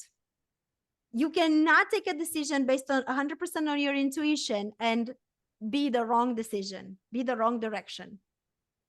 But the problem is people don't know how to differentiate between the intuitive voice and the subconscious voice, or the voice of reason, right? So there are 3 voices that we have mostly. We hear a lot, but the sources are 3. So awesome. Thank you, Kat. Thank you for the Gmail address. I'm going to have all of you, I'm going to like just touch base with you and follow up. Because remember, following up, it's very important. And so I'll send you the link for the free book club. Oh, and I'm also starting this manifestation club. Awesome. But you must be into allowing. Yes. Thank you. Thank you so much. Thank you, thank you, thank you. Okay. Anybody has anything else to add? Anything else to ask? Well, yes. Yeah, it's a little bit what I started to say is that things are changing so much, you know, and because with that AI, you have an extra brain, you know. Yeah, you can put it that way. No, I'm seeing it more like way, you know. hands. It is that way. It is that way, and also because we're human are, yeah, how do you say it? Obstruct by a lot of things. And what AI does well is that it's structured things much better than we can do, and in a much bigger arena, to say like that, you know. So that I find very interesting, you know. And what I a little bit what I feel from you is that you are really focusing on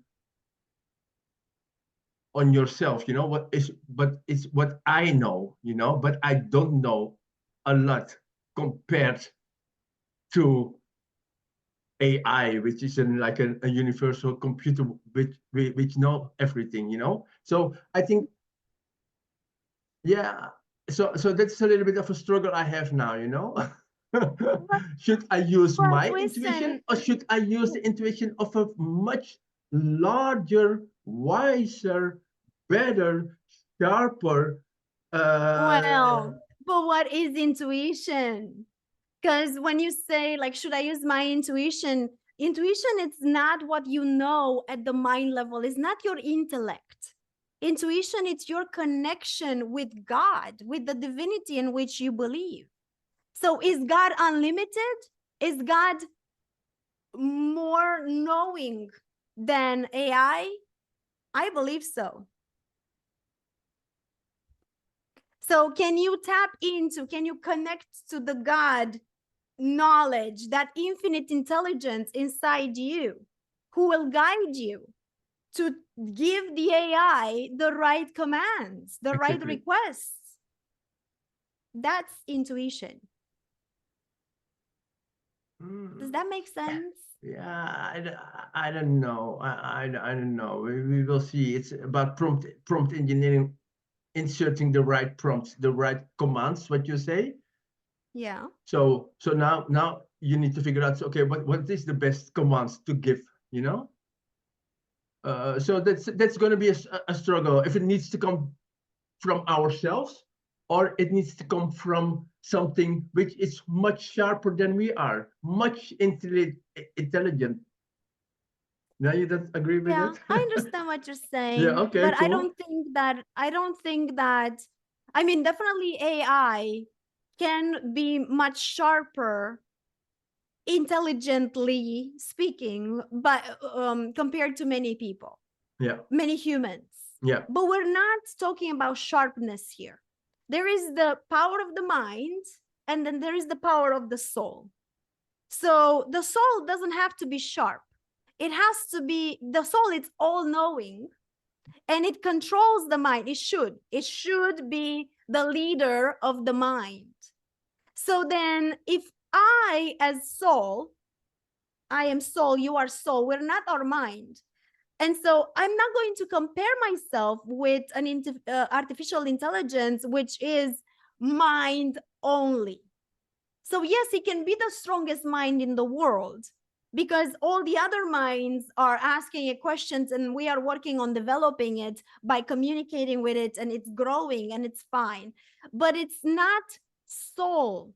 It is energy, but it's not the same kind of energy that we are based on. Does that make sense? yeah, exactly. That is the twist I have right now. Yeah. You know, it's like a, It's gonna come into clarity at yeah, some for sure. point for you, and you're gonna make more peace with it. Because yes, tap into that infinite intelligence that that it's your soul, and yes, tap into the magic of the AI, I will, which for is sure. awesome. Why they're not exclusive? Do both. Exactly. That's what I think also. What I Mhm. conclude. Yes, What I do conclude both. as well. You know. I know people are scared of it, like Bridget says. And yes, people have a lot of fear of AI, especially in Europe.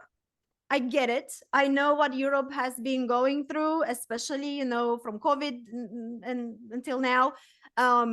AI, like, I get it. But yes, us as coaches, we can help them with it, but it's not my purpose to go and talk to people about AI at all. Like, don't be scared of stuff. It's not my But you purpose. you cannot talk. You cannot talk about it. You know. You need to talk about it in any part of course and Yes, thing what's going on if the now. subject comes to me, I will definitely talk about it. Yeah. But I love what Bridget says. Some things you cannot know, you have to believe them.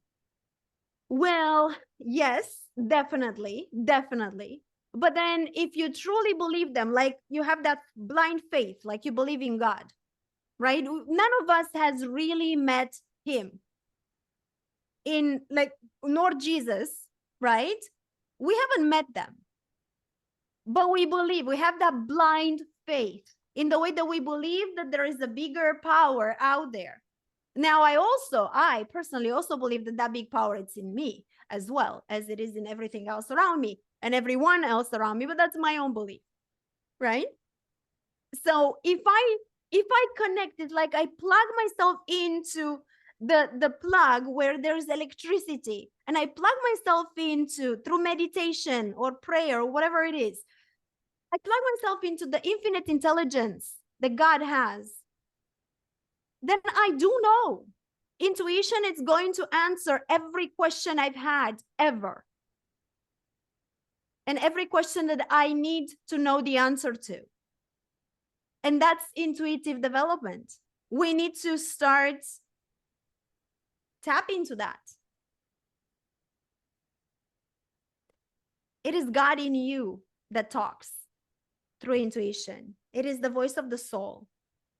But it's also what And your God knows, you know? It's also what my God knows is there's what one I God. give, Exactly. what feed I give it to him. And that is like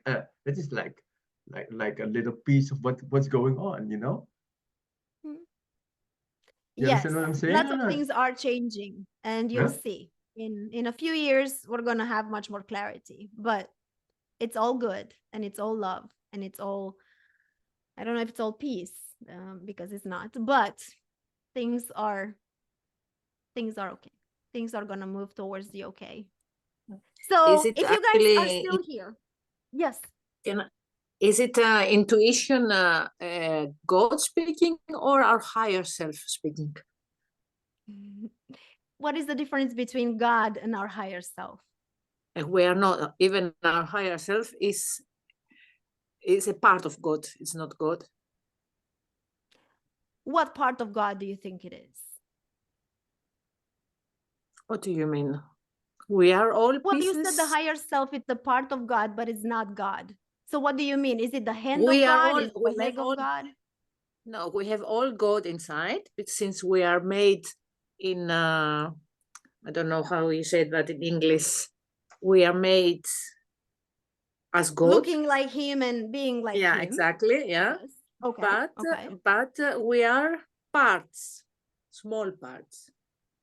We are not that far. We are Well, not let's all see. inclusive. Well, we are not all inclusive because we are limited by what? All right. What's our limitation? Our mind. What do you think? Or how far we are developed. We are not that developed yet. So if we think about it this way, and we get into metaphysical talk, but if we think about the fact that we are spirits who lives in a body and around the body, like gives the power, gives life to this physical body, and then we have a mind like a tool that we can use, right? This part of us that it's spirit, there is soul, or the Holy Spirit, like the Christians call it. You say is just a little bit of God, but it doesn't have the whole power of God, right? Yeah.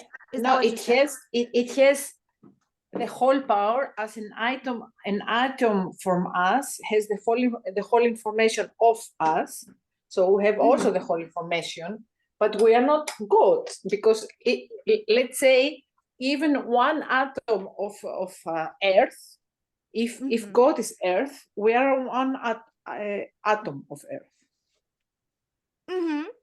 So yes, and I agree, we are one atom of Earth, but let's take Earth as your example, right? Like, so wait a second, let me take me as the body, right? We as bodies, we have cells. Yeah, and exactly. The cells have atoms and all that. So you're saying that each and every one of us, it's a cell of God, kind of like we have cells in our body, but the cell is not God. So in other words, the cell is not me, it's just a cell of me, correct? No. Okay. I say that the notion of God is something bigger than our higher self. That's what I'm saying. I don't believe it is. I believe that we have the full power of God, even though God is not 100% in us, because God is unlimited and the whole universe is God. God is also in my dogs. God is also in my plants outside. And I think that each and every one of us have access. We all have access that I agree. to the full power of God and the full intelligence of God. We do. We do. I think we do. But it's limited by our mind.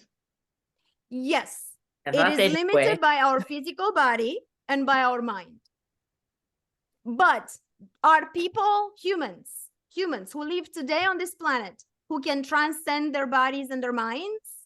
100%, absolutely, many of them. Yes.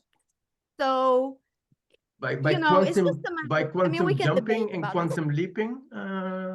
They do that by quantum leaping, quantum jumping.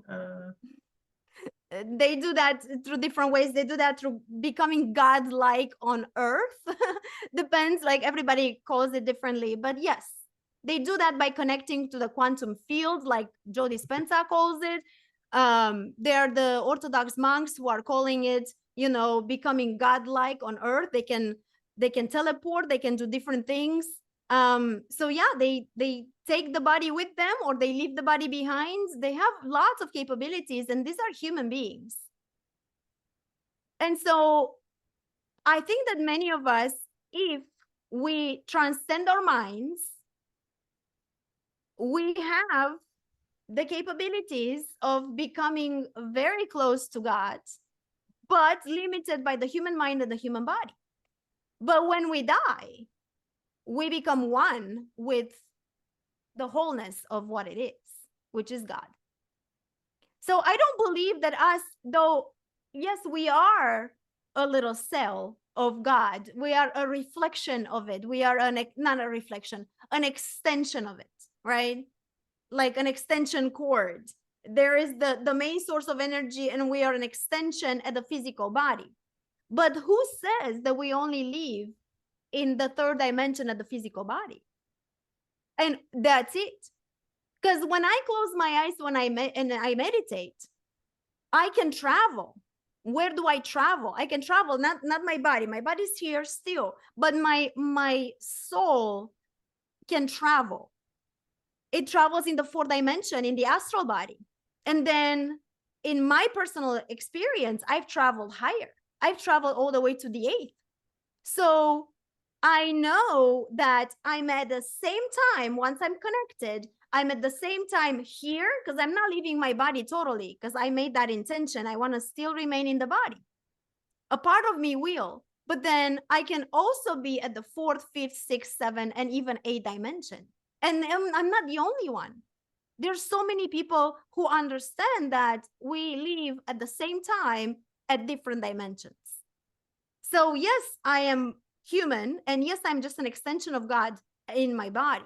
But then when I lift, I am aware that I'm like connected with much more. And then I can remember different things. And that's how, you know, guidance comes. But that's just very personal. So I don't know how we got to talk about that. Sorry. Sorry, guys. What I wanted to do, though, before we leave, I wanted to say this prayer, which is going to bring, if you want, if you allow me, you don't have to, but it's a prayer that's going to kind of end everything on a very high vibrational note. And what I'm inviting you to do, if you want, thank you, Pat. No problem. Thank you. What I want us to do, if you want, you can, I'm going to say the words out loud. They're very easy, very simple, very, very light and beautiful. And if you want, you just say it in your mind together with me. And you can use this prayer anytime, any day. And it's just something that I'm inviting you to just feel. I don't want you to think about it. You can use your imagination and imagine the words I'm saying if you want, or imagine the images that may come up. But if you just feel the energy that I'm going to send to you, that will be my mission fulfilled. So you can just, sit whatever you are. You can keep your hands down on your thighs. And it is full moon today, so the energy is even stronger. So thank you for that. Thank you, Kat. Yes, absolutely. And you can take a deep breath. And thank you so much for being here and for just sharing into this energy with me and being open to come together at this time in our human history. It is the fastest evolving time that we've been through in thousands and thousands of years. So things are changing rapidly, and it's important for us to get ready and to help others be prepared as well. So I'm going to repeat this 3 times. And like I said, say it with me if you want, but in your mind. May there be peace and light in the skies. May there be peace and light on earth. May there be peace in the deep. May there be peace for all beings. May there be harmony for all beings. May there be joy for all beings. May there be love for all beings. I'm going to say it one more time. May there be peace and light in the sky. May there be peace and light on earth. May there be peace in the deep. May there be peace for all beings. May there be harmony for all beings. May there be joy for all beings. May there be love for all beings. And I will say it one last time. May there be peace and light in the skies. May there be peace and light on earth. May there be peace in the deep. May there be peace for all beings. May there be harmony for all beings. May there be joy for all beings. May there be love for all beings. Thank you, guys. Did you feel it?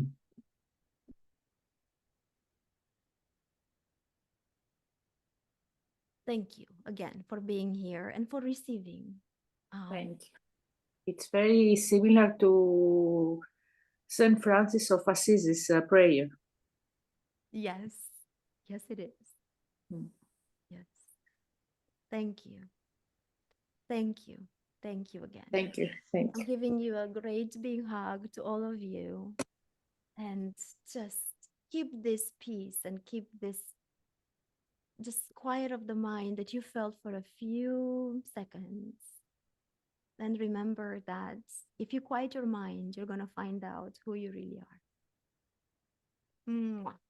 I will see you soon. We'll keep in touch. I have email addresses, and then I'll just do this once a month. If you want to tell me what subjects you want to discuss, I'm very happy to just put something together about that. Okay? Okay, guys. Bye-bye. Have Thank a you. good evening, afternoon. Night. Bye-bye. Thank you. Bye-bye. Bye. Ciao, ciao. Bye. Bye. Bye.